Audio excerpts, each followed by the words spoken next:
Assalamualaikum warahmatullahi wabarakatuh. Apa kabar kawan-kawan sekalian? Jumpa lagi bersama saya di video pembelajaran fisika. Pada video kali ini kita akan sama-sama mendiskusikan salah satu materi terkait tentang materi besaran, satuan, dan pengukuran. Oke.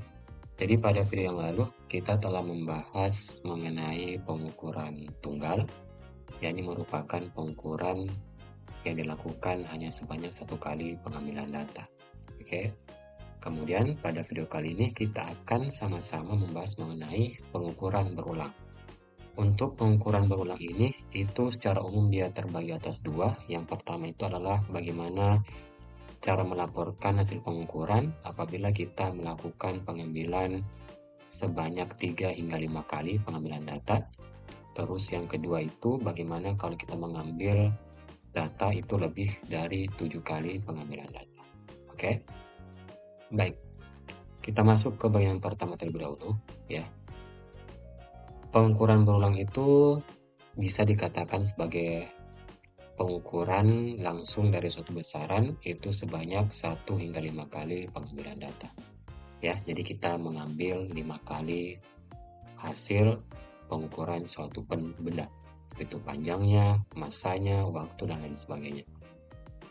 Secara umum, itu hasil pengukuran dari suatu pengukuran berulang, entah itu 5 kali atau lebih dari 7 kali, itu dia dituliskan dalam bentuk hasil pengukuran itu X rata-rata plus minus delta X, yang dimana X rata-rata itu adalah rata dari pengukuran langsung yang dilakukan, sedangkan delta X-nya itu adalah ketidakpastian dari pengukuran berulang yang dilakukan. Berbeda pada pengukuran tunggal, itu delta X-nya adalah setengah dari nilai skala terkecilnya. Untuk pengukuran berulang, sebanyak 1 hingga 5 kali pengambilan data itu, dia memiliki nilai ketidakpastian memenuhi persamaan berikut. Oke, jadi delta X merupakan rata dari nilai kesalahan mutlaknya. Oke, karena kita ambil maksimum 5 kali pengambilan data, maka kita bagi 5. Oke, ini delta X1 itu adalah kesalahan mutlak dari pengukuran pertama sampai dengan kesalahan mutlak untuk pengukuran yang kelima. Secara lebih detail, delta X1, delta X2, hingga delta X5 itu dia memenuhi persamaan berikut. Oke, delta X1 merupakan selisih antara nilai rata yang diperoleh dikurang dengan data pertama. Delta X2 itu nilai rata dikurang dengan data kedua, seterusnya. Delta X5 adalah nilai ratanya dikurang dengan data pengukuran yang kelima. Kalau sudah itu, kita ambil nilai mutlaknya, kemudian kita jumlahkan, lalu kita bagi dengan 5. Oke, nilai yang diperoleh itu yang kita sebut sebagai nilai ketidakpastian dari pengukuran berulang tersebut. Oke, nah kita masuk ke contoh. Oke. Hasil pengukuran panjang benda itu ada 5,357 cm, 5,356 cm, hingga 5,357 cm. Tuliskanlah hasil pengukuran panjang benda tersebut. Jadi kita diberikan 5 data terkait tentang pengukuran panjang suatu benda yang diukur sebanyak 5 kali. Yang diperoleh itu hasilnya adalah sebagai berikut.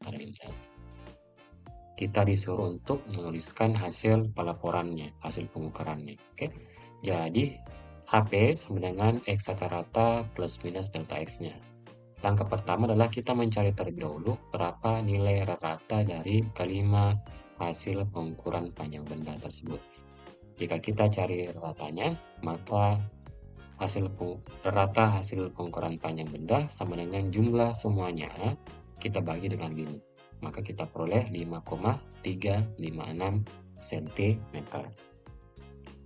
Kemudian, karena kita telah menentukan nilai ratanya, berarti kita mencari kesalahan mutlak untuk masing-masing hasil pengukuran. Untuk delta X1 merupakan nilai rata dikurang data pertama, diperoleh minus 0,001. Untuk delta X2, ratanya dikurang dengan data kedua, itu 0, dan seterusnya. Maka kita peroleh 5 buah nilai dari kesalahan mutlak masing-masing pengukuran. Sampai di sini, maka kita tinggal mencari berapa rata kesalahan mutlaknya. Berarti delta X sama dengan, kita jumlahkan ini semua, mutlaknya, oke? Lalu kita bagi dengan 5. Maka kita peroleh hasil 0,0006 cm. Oleh karena itu, kita bisa menuliskan hasil pengukurannya, yakni sebagai berikut. 5,3560 plus minus 0,0006. Oke, ingat berdasarkan aturan penulisan hasil pengukuran, jumlah angka desimal itu harus sama. Ya, karena ketidakpastiannya ada 4 angka di belakang koma, maka kita juga harus menambahkan 1 buah angka 0 sehingga dia mencapai 4 angka di belakang koma. Oke, nah jadi inilah hasil pelaporannya. Baik, kalau begitu sekian untuk materi singkat mengenai pengukuran berulang mulai dari 1 hingga 5 kali pengambilan data. Oke, kalau kalian punya pertanyaan silahkan tuliskan di kolom komentar. Sekian dari saya, semoga bermanfaat. Assalamualaikum warahmatullahi wabarakatuh dan tetap bahagia.